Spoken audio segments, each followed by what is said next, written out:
నాకు ఇష్టమైన నటుల్లో మళ్ళీ మన రఘుబాబు, తర్వాత వెన్నెల కిషోర్ గారు, మన జీవన్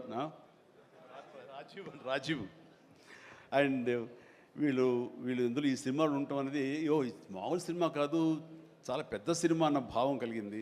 అండ్ ఖచ్చితంగా వాళ్ళందరి సపోర్టు ఈ సినిమా ఒక నిండుదనాన్ని తీసుకొచ్చిందని నేను భావిస్తున్నాను. అండ్ ఇంతమంది ఉంటే కనుక ఖచ్చితంగా ఈ సినిమాకి వెళ్ళాలి అనే భావం కూడా ప్రతి ప్రేక్షకుడికి కలుగుతుంది. దానికి అంత సపోర్ట్ చేసి ఆడియన్స్ని థియేటర్కి రాబట్టేంత కెపాసిటీ ఉన్నటువంటి అద్భుతమైన నటులు రాజీవ్ కానీ, మన బ్రహ్మానందం, మన రఘు కానివ్వండి, అలాగే వెన్నెల కిషోర్. సో వీళ్ళందరూ ఉండడం అనేది చూస్తుంటే అత్యద్భుతం.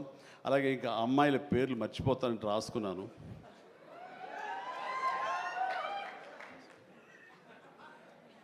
ప్రియ,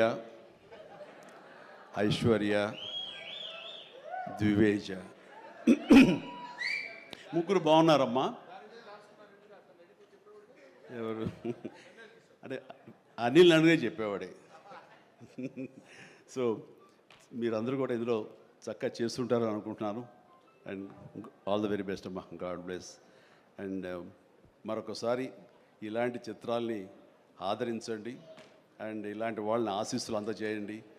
వీళ్ళకి అద్భుతమైన భవిష్యత్తు మీరే ఇవ్వాలని ప్రేక్షకులకి నేను తెలియజేసుకుంటూ, ఇలాంటి వేడుకలో పాలు పంచుకోవడానికి నాకు అవకాశం ఇచ్చినటువంటి బ్రహ్మానందంకి మరీ అంటే బ్రహ్మానందం ఎవరో కాదు, నా ఆల్టర్ ఈగో, నా సోల్మేట్.